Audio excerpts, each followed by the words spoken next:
अतश्री बृहस्पतिवार व्रत कथा।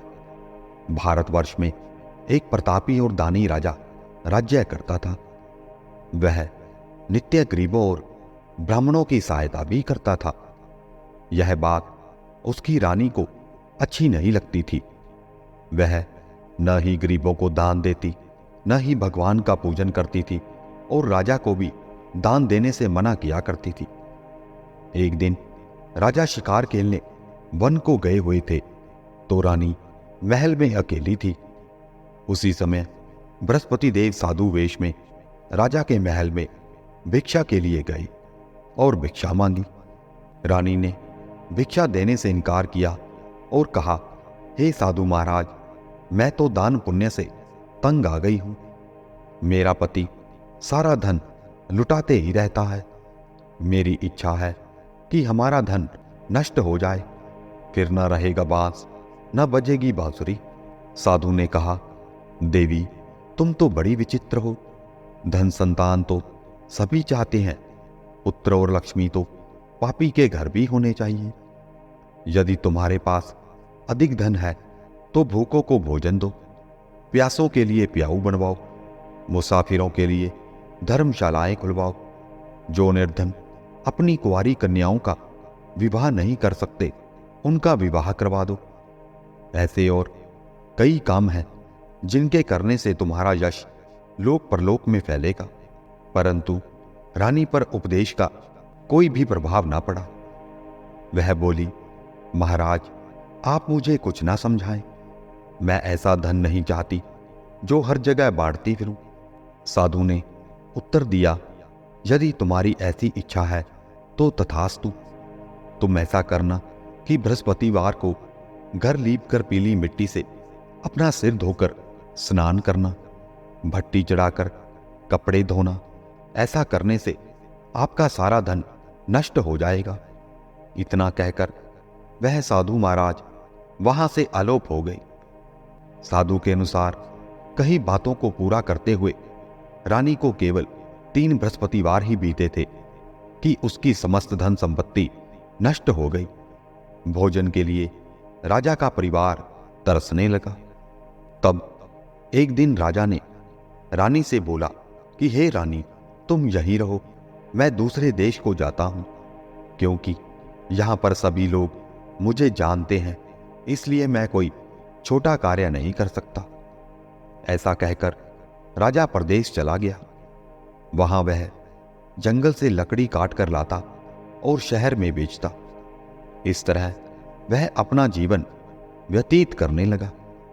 इधर राजा के परदेश जाते ही रानी और दासी दुखी रहने लगी।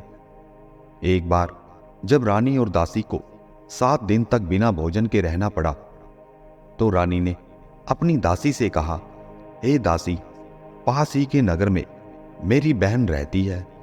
वह बड़ी धनवान है, तू उसके पास जा और कुछ ले आ ताकि थोड़ी बहुत गुजर बसर हो जाए।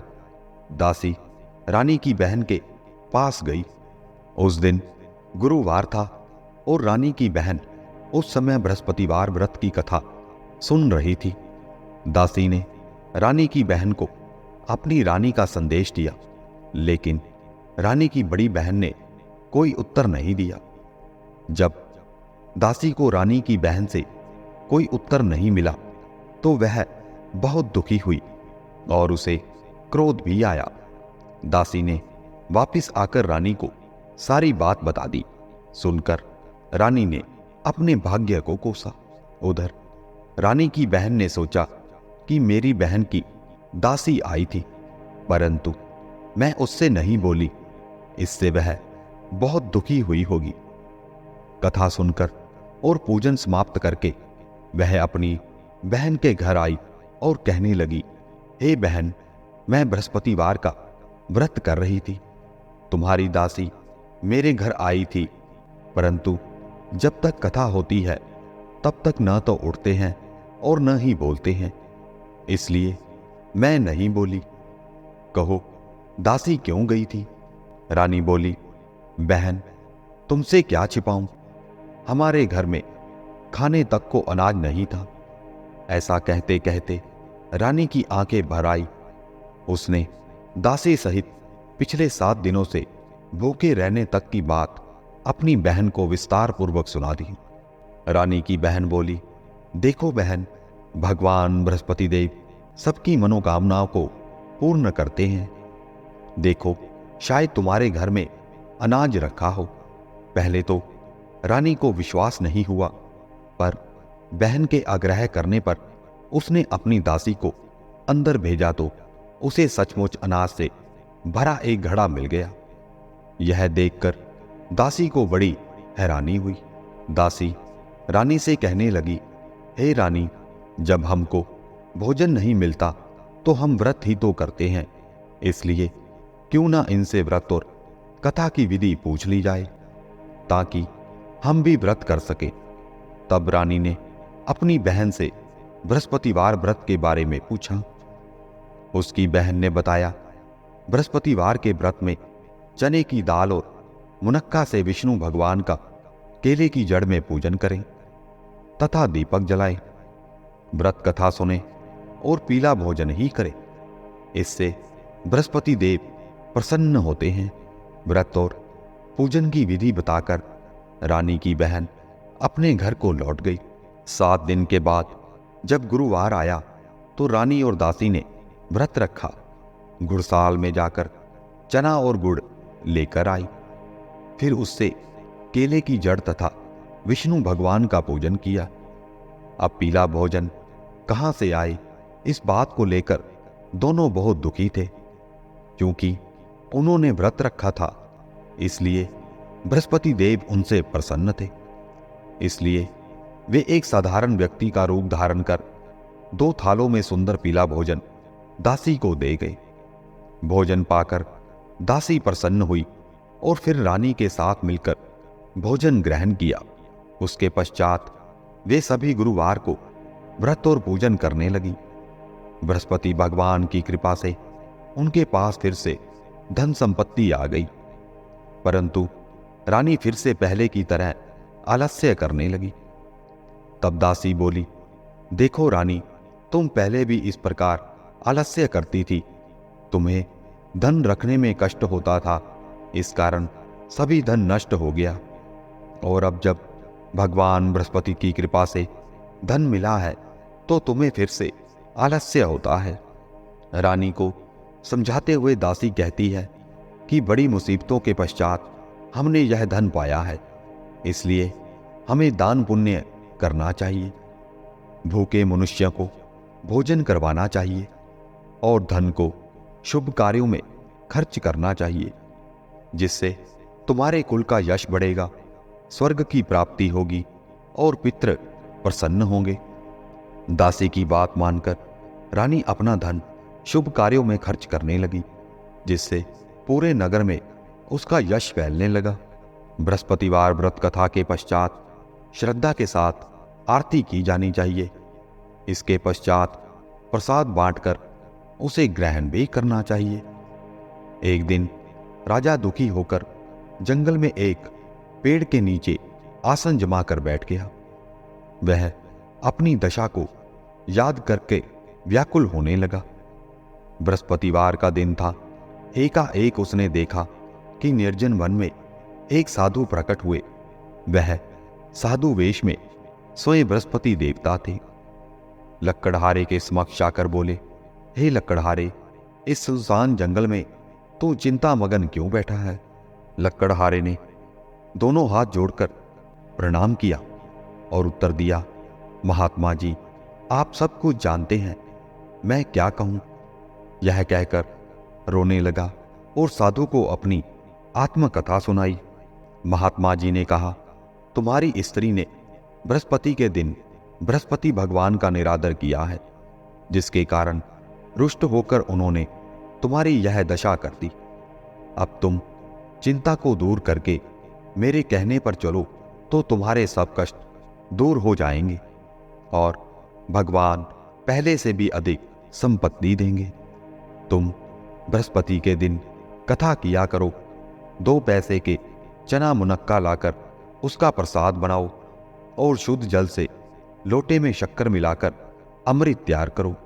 कथा के पश्चात अपने सारे परिवार और सुनने वाले प्रेमियों में अमृत व प्रसाद बांटकर स्वयं भी ग्रहण करो। ऐसा करने से भगवान तुम्हारी सभी मनोकामनाओं को पूर्ण करेंगे। साधु के ऐसे वचन सुनकर लक्कड़हारा बोला, हे प्रभु, मुझे लकड़ी बेचकर इतना पैसा नहीं मिलता जिससे भोजन के उपरांत कुछ बचा सकूं। मैंने रात्रि में अपनी स्त्री को व्याकुल देखा है। मेरे पास कुछ भी नहीं जिससे मैं उसकी खबर मंगवा सकूं। साधु ने कहा, हे लक्कड़हारे, तुम किसी बात की चिंता मत करो। बृहस्पति के दिन तुम रोजाना की तरह लकड़ियां लेकर शहर को जाओ। तुमको रोज से 2 गुना धन प्राप्त होगा, जिससे तुम भली भांति भोजन कर लोगे तथा बृहस्पति देव की पूजा का सामान भी आ जाएगा। इतना कहकर साधु अंतर ध्यान हो गए। धीरे धीरे समय व्यतीत होने पर फिर वही बृहस्पतिवार का दिन आया। लक्कड़हारा जंगल से लकड़ी काटकर किसी शहर में बेचने गया। उसे उस दिन और दिन से अधिक पैसा मिला। राजा ने चना गुड़ इत्यादि लाकर गुरुवार का व्रत किया। उस दिन से उसके सभी क्लेश दूर हुए। परंतु जब दोबारा गुरुवार का दिन आया तो बृहस्पतिवार का व्रत करना भूल गया। इस कारण बृहस्पति भगवान नाराज हो गए। उस दिन उस नगर के राजा ने विशाल यज्ञ का आयोजन किया तथा शहर में यह घोषणा करवा दी कि कोई भी मनुष्य अपने घर में भोजन ना बनावे, ना आग जलावे। समस्त जनता मेरे यहां भोजन करने आवे। इस आज्ञा को जो न मानेगा उसे फांसी की सजा दी जाएगी। इस तरह की घोषणा संपूर्ण नगर में करवा दी गई। राजा की आज्ञा अनुसार शहर के सभी लोग भोजन करने गए, लेकिन लक्कड़हारा कुछ देर से पहुंचा, इसलिए राजा उसको अपने घर लिवा ले गए और घर ले जाकर भोजन करवा रहे थे तो रानी की दृष्टि उस खूंटी पर पड़ी जिस पर उसका हार लटका हुआ था। वह वहां पर दिखाई नहीं दिया। रानी ने निश्चय किया कि मेरा हार इस मनुष्य ने चुरा लिया है। उसी समय सिपाहियों को बुलाकर उसको कारागार में डलवा दिया। जब लक्कड़हारा कारागार में पड़ गया और बहुत दुखी होकर विचार करने लगा कि न जाने कौन से पूर्व जन्म के कर्म से मुझे यह दुख प्राप्त हुआ है, और उसी साधु को याद करने लगा जो कि जंगल में मिला था। उसी समय तत्काल बृहस्पति देव साधु के रूप में प्रकट हुए और उसकी दशा को देखकर कहने लगे, अरे मूर्ख, तूने बृहस्पति देव की कथा नहीं की, इस कारण तुझे दुख प्राप्त हुआ है। अब चिंता मत कर। बृहस्पतिवार के दिन कारागार के दरवाजे पर 4 पैसे पड़े मिलेंगे। उनसे तू बृहस्पति देव की पूजा करना, तेरे सभी कष्ट दूर हो जाएंगे। बृहस्पति के दिन उसे 4 पैसे मिले। लक्कड़हारे ने कथा कही।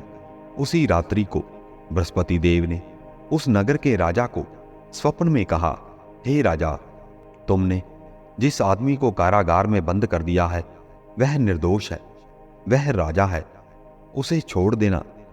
रानी का हार उसी खूंटी पर लटका है। अगर तू ऐसा नहीं करेगा तो मैं तेरे राज्य को नष्ट कर दूंगा।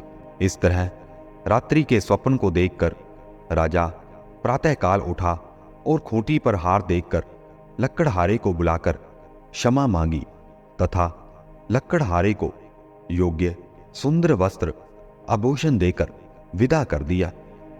बृहस्पति देव की आज्ञा अनुसार लक्कड़हारा अपने नगर को चल दिया। राजा जब अपने नगर के निकट पहुंचा तो उसे बड़ा आश्चर्य हुआ। नगर में पहले से अधिक बाग, तालाब, कुएं तथा बहुत सी धर्मशालाएं, मंदिर इत्यादि बन गई हैं। राजा ने पूछा, यह किसका बाग और धर्मशाला है? तब नगर के सब लोग कहने लगे, यह सब रानी और बांदी के हैं। तो राजा को आश्चर्य हुआ और क्रोध भी आया। जब रानी ने यह खबर सुनी कि राजा आ रहे हैं तो उन्होंने बांदी से कहा कि हे दासी, देख, राजा हमको कितनी बुरी हालत में छोड़ गए थे। हमारी ऐसी हालत देखकर वह लौट ना जाएं, इसलिए तू दरवाजे पर खड़ी हो जा।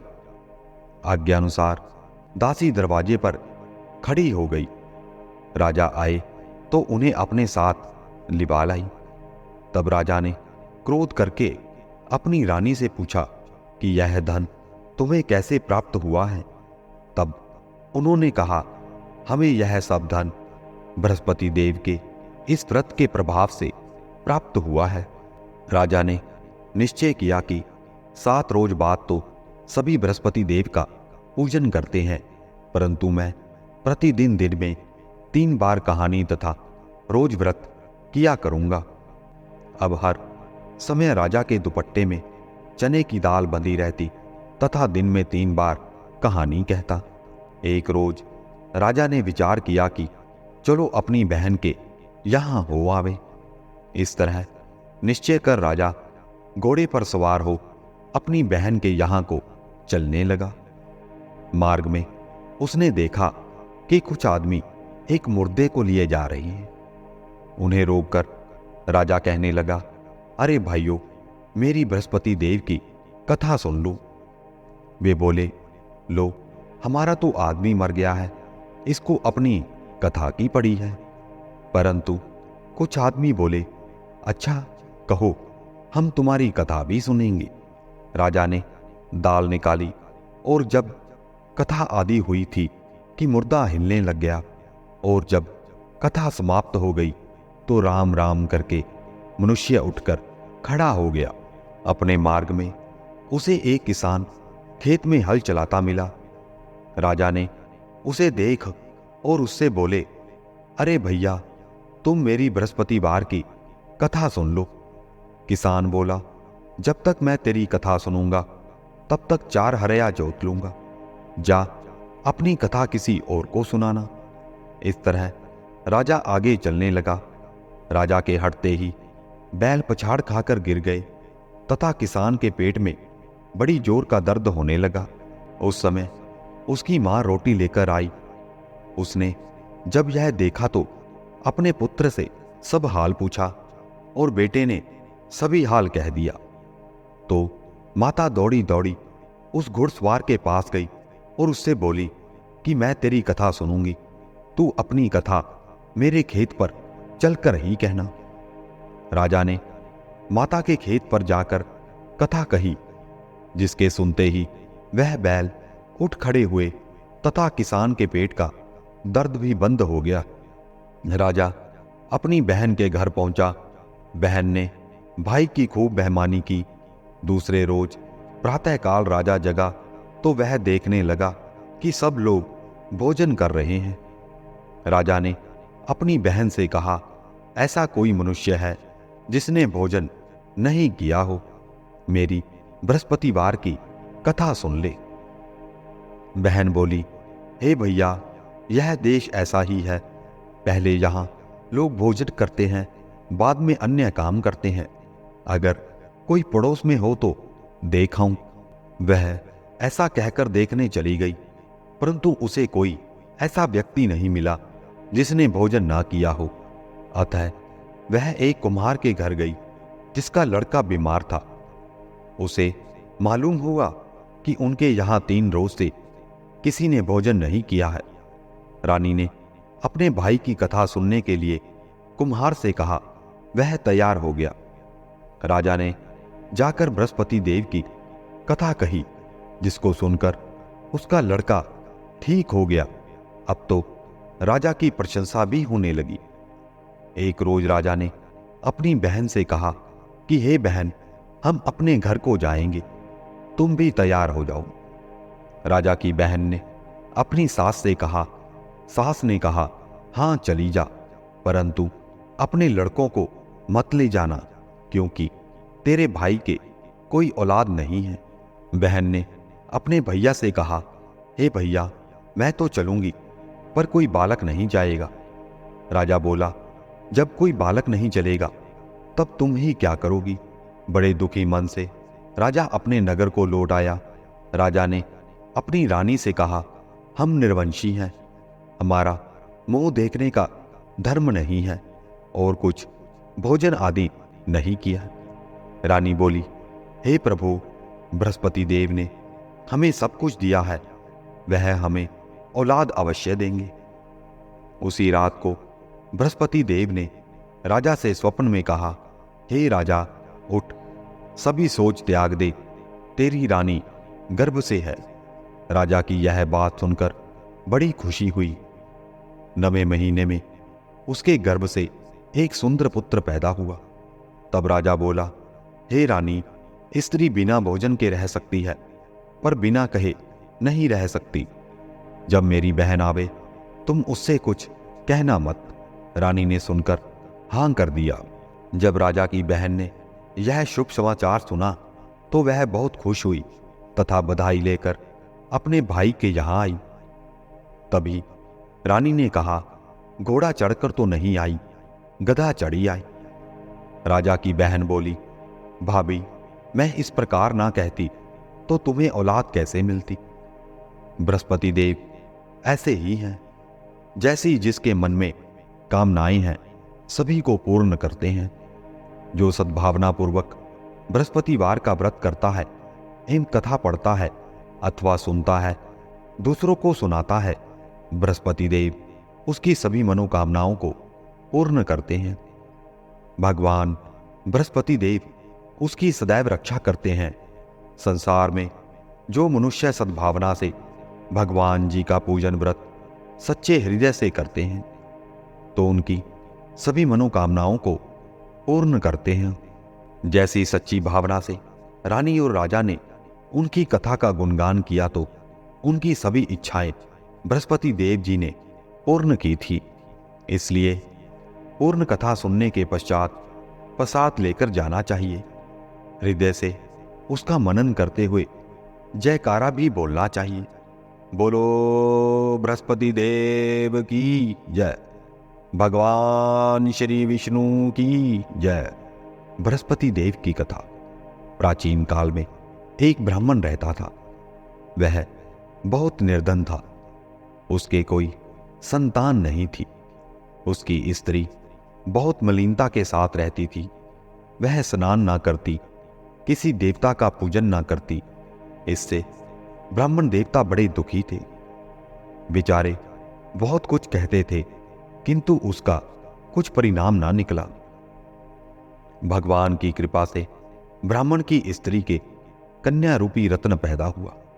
कन्या बड़ी होने पर प्रातः स्नान करके विष्णु भगवान का जाप व बृहस्पतिवार का व्रत करने लगी। अपने पूजन पाठ को समाप्त करके विद्यालय जाती तो अपनी मुट्ठी में जौ भरकर ले जाती और पाठशाला के मार्ग में डालती जाती। तब ये जौ स्वर्ण के जौ जाते लौटते समय उनको बीनकर घर ले आती थी। एक दिन वह बालिका सूप में उस सोने के जौ को फटक कर साफ कर रही थी कि उसके पिता ने देख लिया और कहा, हे बेटी, सोने के जौ के लिए सोने का सूप भी होना चाहिए। दूसरे दिन बृहस्पतिवार था। इस कन्या ने व्रत रखा और बृहस्पति देव से प्रार्थना करके कहा, मैंने आपकी पूजा सच्चे मन से की हो तो मेरे लिए सोने का सूप दे दो। बृहस्पति देव ने उसकी प्रार्थना स्वीकार कर ली। रोजाना की तरह वह कन्या जौ फैलाती हुई जाने लगी।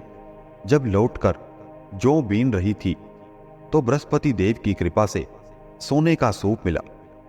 उसे वह घर ले आई और उसमें जौ साफ करने लगी, परंतु उसकी मां का वही ढंग रहा। एक दिन की बात है, वह कन्या सोने के सूप में जौ साफ कर रही थी। उस समय उस शहर का राजपुत्र वहां से होकर निकला।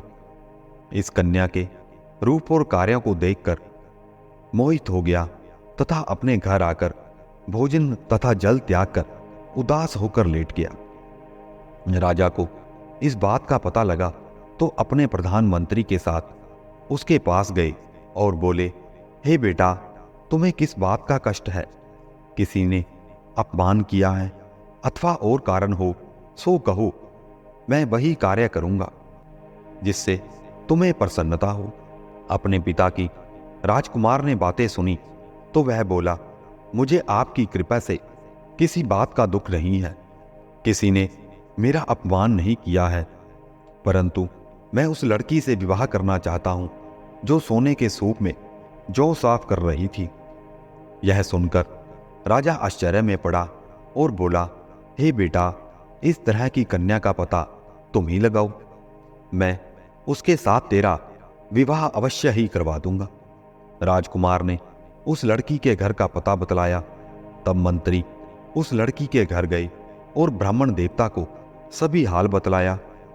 ब्राह्मण देवता राजकुमार के साथ अपनी कन्या का विवाह करने के लिए तैयार हो गए तथा विधि विधान के अनुसार ब्राह्मण की कन्या का विवाह राजकुमार के साथ हो गया।